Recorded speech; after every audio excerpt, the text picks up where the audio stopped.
हमारे देश में हम अपने बड़ों से कई समझदारी भरी बातें सुनते हुए बड़े होते हैं। ऐसी ही एक कहावत है, नेकी कर दरिया में डाल, जिसका मतलब है अच्छा करो और उसे भूल जाओ। ये एक खूबसूरत विचार है जो पीढ़ियों से चला आ रहा है। मैं अक्सर अपनी दादी और उनके सरल गहरे जीवन जीने के तरीके के बारे में सोचता हूँ। वह मुझसे कहती थीं कि दया का असली सार उस कार्य में ही निहित है, न कि उसके बाद मिलने वाली पहचान में। इस कहावत के पीछे का विचार ये है कि किसी की मदद बिना किसी वापसी की उम्मीद के की जाए। यह हमें निस्वार्थ होना और देने के साधारण कार्य में खुशी खोजना सिखाता है। बड़े हमसे शुद्ध परोपकार की भावना पैदा करना चाहते थे, जो अभिमान या प्रशंसा की इच्छा से मुक्त हो। यह दर्शन दान के एक बहुत ही शुद्ध रूप को प्रोत्साहित करता है। जब आप किसी की मदद करते हैं और फिर उसे पूरी तरह से भूल जाते हैं, जैसे कि आपने उसे भूल जाओ, तो आप खुद को मुक्त कर रहे होते हैं। आप खुद को उम्मीद के बोझ से मुक्त कर रहे हैं। आप धन्यवाद का इंतजार नहीं करते, न ही आप भविष्य में किसी एहसान की उम्मीद करते हैं। यह अलगाव शक्तिशाली है। यह उस कड़वाहट को रोकता है जो तब पैदा हो सकती है जब हमारे अच्छे कर्मों पर ध्यान नहीं दिया जाता या उनकी सराहना नहीं की जाती। यह हमारे दिलों को साफ और हमारे इरादों को शुद्ध रखने में मदद करता है। इसका लक्ष्य एक ऐसा समाज बनाना था जहां दया एक स्वाभाविक बहती धारा हो, न कि एक ऐसा लेन देन जहां हर अच्छे काम को एक बही खाते में दर्ज किया जाता हो और बदले में चुकाने का इंतजार किया जाता हो। हमारे पूर्वजों की बुद्धिमत्ता मानवीय स्वभाव की गहरी समझ में निहित थी। वे जानते थे कि अहंकार एक बहुत ही मुश्किल चीज हो सकता है। जब हम अपने अच्छे कर्मों की गिनती करना शुरू करते हैं, तो एक सूक्ष्म अभिमान हमारे दिलों में घर कर सकता है। हम खुद को दूसरों से श्रेष्ठ या अधिक गुणी समझने लग सकते हैं। कहावत नेकी कर दरिया में डाल हमारे अहंकार को नियंत्रण में रखने का एक सौम्य अनुस्मारक है। यह हमें बताता है कि देने का कार्य अपने आप में ही एक इनाम है। संतुष्टि इस बात से आती है कि आपने किसी के जीवन में थोड़ा सा बदलाव किया है, न कि दुनिया की तालियों से। यह विनम्रता एक ऐसा गुण है जो अक्सर मदद से भी अधिक मूल्यवान होता है। हालांकि आज की दुनिया में, जो हमारे दादा दादी के गांवों से कहीं अधिक जटिल है, हमें इस कहावत को एक अलग नजरिए से देखना चाहिए। जबकि इसके पीछे का इरादा नेक और कालातीत है, इसका शाब्दिक अनुप्रयोग हमेशा मदद करने का सबसे जिम्मेदार तरीका नहीं हो सकता है। दुनिया बदल गई है और हमारे सामने आने वाली चुनौतियां भी बदल गई हैं। हमें खुद से पूछना चाहिए कि क्या अपने अच्छे कर्मों को बस भूल जाओ ही हमेशा सबसे अच्छा तरीका है? क्या यह संभव है कि अपनी निस्वार्थता की इच्छा में हम अनजाने में नुकसान पहुंचा सकते हैं या अपने संसाधनों का दुरुपयोग होने दे सकते हैं? कहावत की भावना को बनाए रखना महत्वपूर्ण है, लेकिन शायद हमें इसके अभ्यास को अपनी आधुनिक वास्तविकता के अनुकूल बनाने की आवश्यकता है।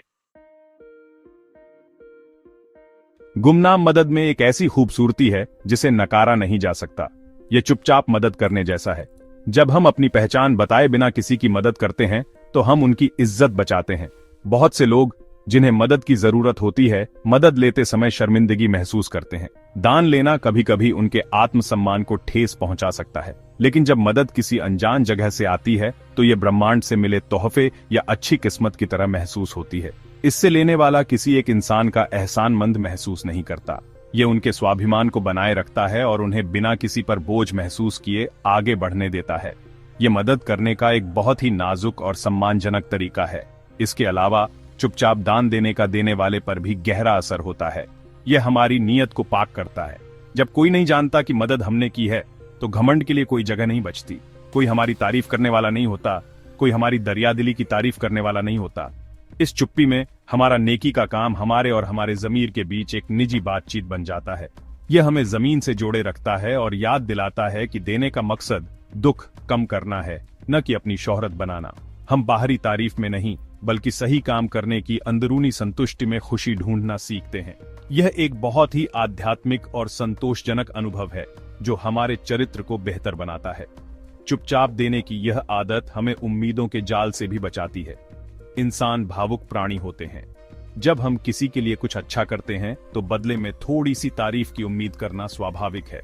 हमें एक प्यारी सी मुस्कान, एक धन्यवाद या किसी तरह की पहचान की उम्मीद हो सकती है। लेकिन जब ये उम्मीदें पूरी नहीं होती, तो हमें दुख या नाराजगी महसूस हो सकती है। यह देने की खुशी को खत्म कर सकता है। गुमनाम रहकर हम जानबूझकर इन उम्मीदों को छोड़ देते हैं। हम बिना किसी शर्त के खुलकर देते हैं। यह सुनिश्चित करता है कि हमारा नेकी का काम हमारे लिए खुशी का स्रोत बना रहे, जो निराशा से अछूता हो। हालांकि गुप्त दान का यह खूबसूरत विचार आधुनिक दुनिया में अपनी चुनौतियों के साथ आता है। जिस नदी में हम अपने अच्छे काम डालते हैं वह हमेशा एक शुद्ध बहती हुई धारा नहीं होती। कभी कभी यह एक गंदा तालाब हो सकता है जहां हमारी मदद बेकार हो जाती है या भटक जाती है। अगर हम बिना किसी निगरानी के देते हैं तो हम कैसे यकीनी तौर पर कह सकते हैं कि हमारा योगदान उस इंसान तक पहुंच रहा है जिसे उसकी सही मायने में जरूरत है?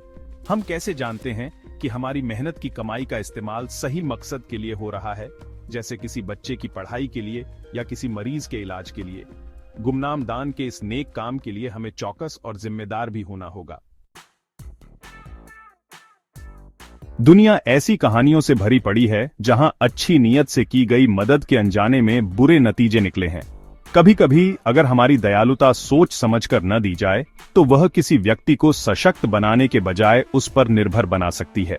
कल्पना कीजिए एक ऐसे व्यक्ति की जिसकी नौकरी चली गई है। अगर हम उन्हें हर महीने सिर्फ पैसे देते रहें और उन्हें नई नौकरी ढूंढने या कोई नया कौशल सीखने के लिए प्रोत्साहित न करें तो शायद हम अच्छा करने के बजाय नुकसान ही कर रहे हैं। हमारी नियमित मदद अनजाने में उन्हें अपनी स्थिति में आरामदायक बना सकती है और अपने पैरों पर खड़े होने की उनकी प्रेरणा को कम कर सकती है। इस मामले में हमारा अच्छा काम उन्हें उनकी मुश्किलों से बाहर निकालने के लिए सीढ़ी नहीं बल्कि एक ऐसा तकिया है जो उन्हें कोशिश करने से रोकता है। सच्ची मदद लोगों को सशक्त बनानी चाहिए, न कि निर्भरता का एक चक्र बनाना चाहिए। हमारे योगदान के दुरुपयोग का भी खतरा होता है, खासकर जब हम इसे नदी में डाल दो के सिद्धांत का बहुत शाब्दिक रूप से पालन करते हैं। मैंने ऐसे उदाहरण देखे हैं जहां किसी विशेष उद्देश्य के लिए दिए गए पैसे, जैसे कि बच्चे के लिए स्कूल की किताबें खरीदने के लिए, माता पिता द्वारा पूरी तरह से किसी और चीज पर खर्च कर दिए गए। जब हम बिना किसी फॉलो अप के दान करते हैं तो हम आंख बंद करके भरोसा कर रहे होते हैं, जबकि विश्वास एक अद्भुत चीज है, भोलापन नहीं। हमारी जिम्मेदारी देने के कार्य के साथ समाप्त नहीं होती है। हमारा कर्तव्य है कि हमारी मदद अपना लक्ष्य प्राप्त करे। यदि हमारा योगदान बर्बाद हो रहा है या हानिकारक उद्देश्यों के लिए उपयोग किया जा रहा है तो हमारा दान का कार्य विफल हो गया है, चाहे हमारी नीयत कितनी भी शुद्ध क्यों न हो। इसके अलावा मदद के बार बार और दृश्यमान कार्य कभी कभी नाराजगी पैदा कर सकते हैं। ये मदद प्राप्त करने वाले व्यक्ति को लगातार ऋणी और हीन महसूस करा सकता है। उन्हें ऐसा महसूस होने लग सकता है कि आप अपनी उदारता दिखा रहे हैं या उन्हें उनकी मुश्किल स्थिति की याद दिला रहे हैं। कोई भी चैरिटी केस के रूप में नहीं देखा जाना चाहता। मेरे एक दोस्त ने एक बार एक और दोस्त को मुश्किल समय में आर्थिक मदद की थी, लेकिन वह इसे अक्सर उठाती थी, उसे याद दिलाती थी कि वह उसके लिए कैसे थी। जल्द ही दोस्ती बिगड़ गई। मदद जो कभी एक आशीर्वाद थी, एक हथियार बन गई जिसने प्राप्तकर्ता के स्वाभिमान को चोट पहुंचाई। जब दयालुता अहंकार के साथ आती है तो वह दयालु नहीं रहती। इसलिए हमें ध्यान से सोचना चाहिए। देने का कार्य सरल नहीं है। यह दो इंसानों के बीच एक जटिल बातचीत है जो भावनाओं और संवेदनशीलता से भरी है। हमें अपनी मदद के प्रभाव को केवल अल्पकालिक ही नहीं बल्कि दीर्घकालिक रूप से भी देखना चाहिए। क्या हमारी मदद किसी को ऊपर उठा रही है या यह धीरे धीरे उनकी आत्मा को तोड़ रही है? क्या यह एक बार का सहारा है या एक स्थायी बैसाखी? इन सवालों के जवाब देने के लिए केवल एक उदार हृदय से अधिक की आवश्यकता है। इसके लिए ज्ञान, सहानुभूति और जिम्मेदारी की गहरी भावना की आवश्यकता है। हमें दयालु और चतुर दोनों होना चाहिए, उदार और सतर्क दोनों। तो हम सही बैलेंस कैसे ढूंढें? हम दूसरों पर निर्भरता पैदा किए बिना या अपनी मदद का गलत इस्तेमाल होने दिए बिना दयालु और मददगार कैसे बन सकते हैं? इसका जवाब जिम्मेदार और पारदर्शी चैरिटी का अभ्यास करने में है। हमें पुरानी कहावत से निस्वार्थता की भावना को बनाए रखना चाहिए, लेकिन हमें इसे उस समझदारी के साथ लागू करना चाहिए जिसकी आज की दुनिया को जरूरत है। इसका मतलब है कि हमें व्यक्तिगत महिमा की उम्मीद किए बिना देना चाहिए, लेकिन हमें जवाबदेही की उम्मीद किए बिना नहीं देना चाहिए।